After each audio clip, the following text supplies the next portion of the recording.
Marvel's Spider-Man Remastered for PC is out in about 3 weeks from me making this video at least, and today they have finally opened up pre-purchases, which in this day and age of gaming, I know, we all say pre-ordering is not only pointless but stupid, right? Well, not with this game, because we already know it is amazing. It is spectacular even. One might even say it is superior. And if you didn't smirk or even groan slightly at that gag, or don't know what gag I just made, then you do not deserve a Spider-Man game this good, poser. The rest of us, though, it's time for hype. Alongside opening up pre-purchases, with of course the usual pathetic little bonuses for pre-purchase encouragement, in this case a few extra skill points and earlier unlocks for a few bits of in-game gear, the Iron Spider suit, the Velocity suit, the Spider Punk suit, and the Spider Drone gadget, all of which are really nice and really handy in the game, by the way, so, you know, neat, but whatever. But just one thing before we dive into the meat of this video, I want a comment from you. Tell me, please, if you are coming to this game for the first time, are you not a console gamer? Do you not own a PlayStation? Did you just decide not to get it when it first launched on PlayStation? Or are you a PC gamer exclusive? Is this your first time playing it? Or are you like me, someone who played it on PlayStation and are coming back for a second taste on PC because you want to play the game again because it is that good, or you're just really excited to see this game sort of pushed to its absolute limits on your beefy PC hardware? Please let me know down below. I'm really interested to see how this breaks down between the player bases. Much more importantly, though, the vital stuff has been finally detailed, well, not really finally detailed, but roughly detailed for the PC release. The tech stuff, the performance stuff, the stuff that's going to take this game that was already superb on the PS4 Pro at least, and of course later in the moderate PS5 patch, and just crank it, just make it even more gobsmackingly polished. And I don't know if you can hear it in my voice, but I'm pretty excited for it, as you should be, because in no uncertain terms, it is one of the very best games of its kind I have ever played. And I'm not even being hyperbolic for hype's sake. As far as free roam, open world, action-adventure games go, this is basically peak game design as it stands today. Peak mechanically satisfying. I mean, it's just so good to play. It feels really good while you're playing. And it is peak fun. Even the story that springs the fun bits together is pretty good. There's only one bit of the game I don't really love that much, and that's the Mary Jane stuff, and that's really only because it slows down the game and I can't do all the cool Spider-Man fighting stuff. I'm just sneaking around as Mary Jane and just tasering people, which is fun in its own right, but it kind of, yeah, it's a bit jarring in the point it comes in the game, but you know, whatever. Spider-Man is very literally one of only 2 games I've ever bothered to platinum trophy on PlayStation. And that was only really in service of having new goals to chase after, you know, this trophy and then this trophy and this trophy, just to give me more excuses to keep playing it long after I, you know, beat it. The other game I platinumed, if you're curious, was of course Ghost of Tsushima, which is at least as good as this game, if not even slightly better. Can't wait for that PC release. The combat flow and exploration offered up in Marvel Spider-Man from Insomniac are exquisitely finely tuned and far more highly polished than one would commonly expect for other games of this type. If you never played this game when it first launched, or when the DLC pack turned cynically so-called full release in Miles Morales Spider-Man came out, and you remember the hype about it, trust me, it wasn't overblown, it wasn't Sony fanboys going nuts for an exclusive or anything like that, it is legitimately that good. So with that all said, how about those new PC enhancements and features? Let's take a look. Of course, we start at PC optimizations for graphics, which means a proper settings menu to fine-tune a whole bunch of stuff. We don't have absolute detail or screenshots or anything like that on this yet, but expect the usual stuff like texture quality and lighting and SSAO and texture filtering and LOD quality and shadows and various other anti-aliasing options and the like, you know, the usual stuff. What's more, naturally, we get unlocked frame rates. Well, I say naturally, but you can't always count on that with console ports these days, can you? Looking at you, Capcom, and Monster Hunter Rise at launch, it's fixed now, but at launch? And having played this game originally at 30 FPS on PS4 Pro, and then when Miles Morales came out, playing it in performance mode at 60 on the PS5, well, 60-ish, yeah, high frame rates in this game are super pleasant. It feels amazing. I mean, it is one of those games that is totally tolerable at 30 FPS, but at 60, oh, the flow of it. At 60, the flow of it. Oh. And to help you get to 60 FPS plus on PC and stay there reliably, more importantly, we'll also get support for NVIDIA's DLSS, which works amazingly well. It's almost magical. And alongside that, NVIDIA DLAA for even cleaner images. It was, of course, a safe assumption to make that ray-traced reflections would be here because the PS5 version of Miles Morales Spider-Man brought that in, and as limited as it was by the PS5's less than PC power level for doing ray tracing, it still was very, very cool and a very nice improvement, and it's only going to get more amazing on PC, of course. So expect this to be ramped up proper and with different quality and performance balancing options as well. So I'm sitting here hungrily with a 3080 Ti, very eager to find out just how far I can push ray tracing in this game. Along with the ray tracing reflections though comes improved shadows, which don't underestimate the difference that can make. Sure, reflections are easy to notice and they're flashier and look cooler in screenshots and stuff, but the shadow stuff can be just as important for, that sense of immersion we're after, or at least not being periodically distracting by janky weirdness of older shadow generation technologies in games. You know what I'm talking about. And both the improved shadows and ramped up ray tracing reflections options will come with a variety of quality modes to fine-tune it to your aesthetic and performance preferences. Of course it will, because this is PC. And let me tell you, picking between performance mode or quality mode on PS5 was a hard choice because on the one hand, well, the ray trace reflections were really nice, and on the other hand, that 60 FPS was really, really nice. Later on, they patched in a third option for the game that sort of balanced the two and gave you some of the image quality stuff and a higher frame rate and a little bit of the ray tracing, but it was still a heavy compromise in a lot of places. But what can you ask for? It is just a little console after all. One of many reasons PC gaming is so good. You get to choose where the sacrifices are made if your hardware needs a little help to get to the frame rates or resolutions that you're after. Oh, and in a game that is this good looking, yes, even on console, welcome native ultra-wide monitor support. Now, I don't currently own an ultra-wide monitor. The last one I got sent in for review arrived damaged, so I sent it back, and they never did send me a new unit to review, so whatever. But I'm kind of hoping that Insomniac do what Capcom did with Monster Hunter Rise on PC, that is, give us an ultra-wide option, but for 16:9 screens that just kind of letterboxes the image for us, because even while letterboxed, Monster Hunter in ultra-wide looks really nice on a regular screen, and I really, really want to see this game's New York in 21:9. There's also a 16:10 option, which if you're on a laptop might be very, very handy because some laptop screens are still 16:10. There's a 32:9 option, of course, and even a 48:9 aspect support ratio. And if you run 3 regular 16:9 monitors, yes, it supports NVIDIA's multi-monitor panoramic stuff, so that will be amazing as well. And just on that note, if any of my friends and PR peeps from the likes of Acer or Gigabyte or BenQ or MSI are watching, the monitor brands I usually recommend to people and the ones I use myself, if you've got any new ultra-wide monitors you want me to check out, it's been a while since I last looked at a new monitor. Now might be the time. Just saying. Hint, hint.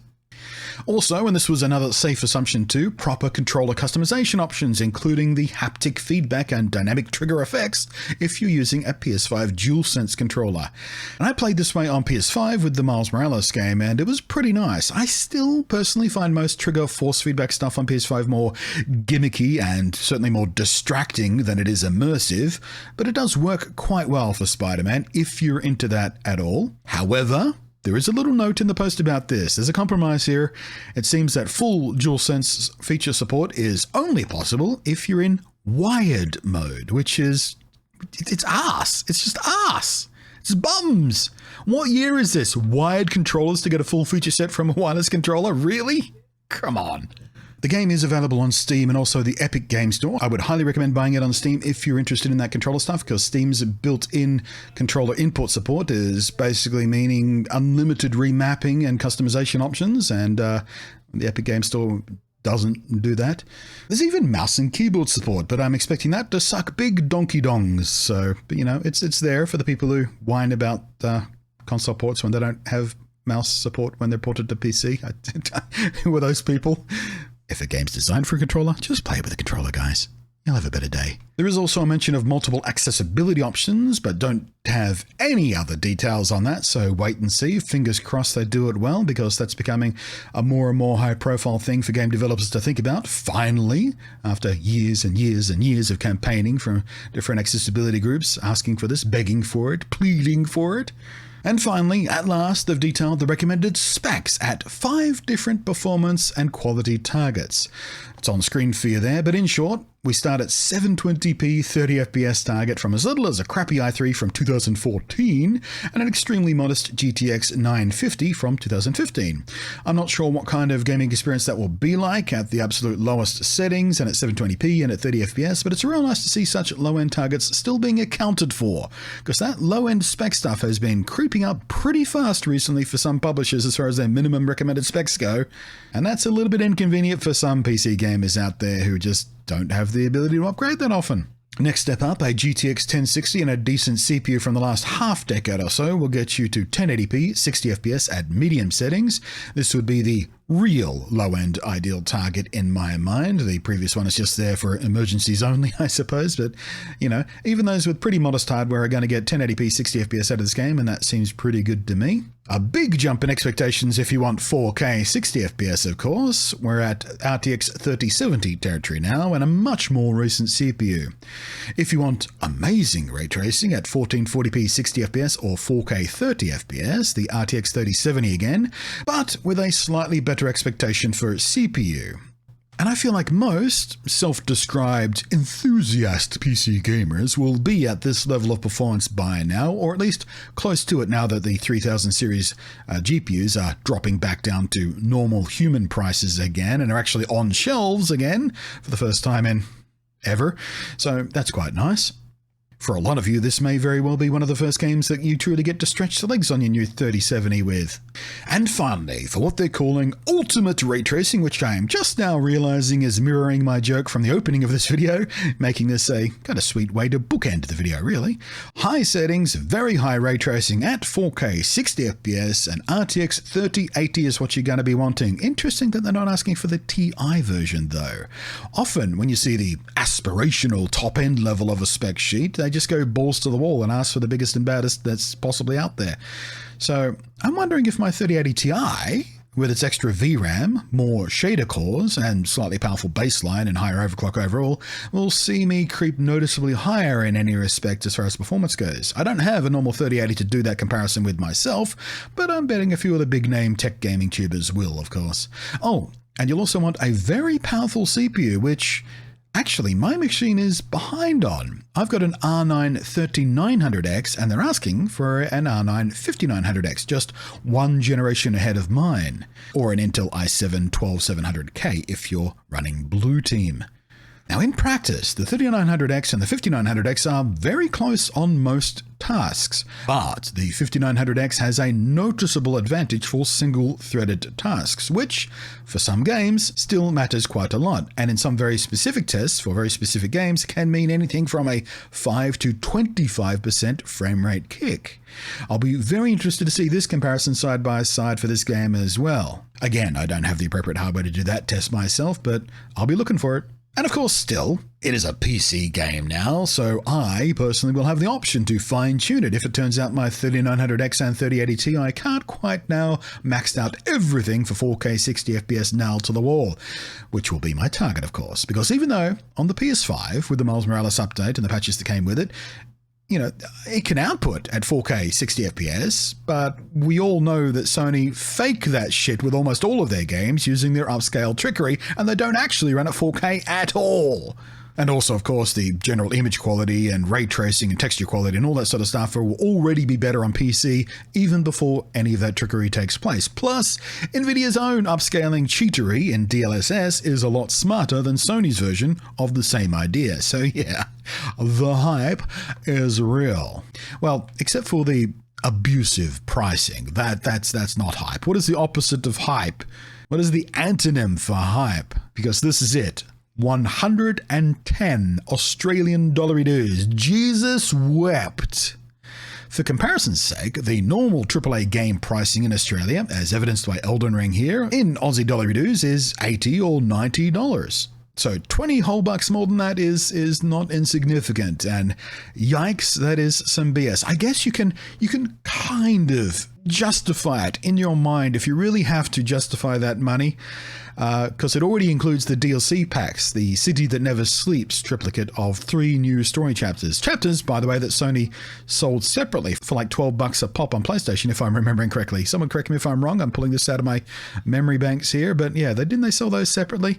3 separate chapters of the same story. Sold separately as different DLC packs because Sony are exploitative bitches and always have been, and which explains why I didn't actually buy them or play them, because I was kind of offended by the way they presented them in the first place. But still, the pricing hurts, man. But at least, and here comes the justification, I have some new content waiting for me on PC when I play this game all over again, because yes, I am a bitch, and yes, I'm buying this game again, and yes, I'm really looking forward to playing through it again. I've been wanting to replay it for some time now, but I knew the PC version was coming, so I've been waiting and waiting and waiting and waiting, and now we're almost there! Oh, and yes, of course, I am quietly interested in what the modding community will get up to on this title, because that's one more joy of PC gaming. Modding. Modders. And it is a single-player game, so go nuts with the cheating on this one, guys. I really hope this game is easy to mod for, because that's always fun, isn't it? It always extends the life of a single-player game when you can just go nuts with the modding of it after you've dried out all of the content in, unmodded state. Modding opens up a whole new world for you. Anyway, I am Blunty. Thank you for watching all the way through to the end. Hopefully you're as hyped and excited about this game as I am. Let me know in the down below if you're planning on replaying this game, or you're playing it for the first time. I'd be interested to see what the kind of split for that is. But thank you as always to the patrons. Thank you to making it to the end of the video. I am Blunty, and I will catch you next time.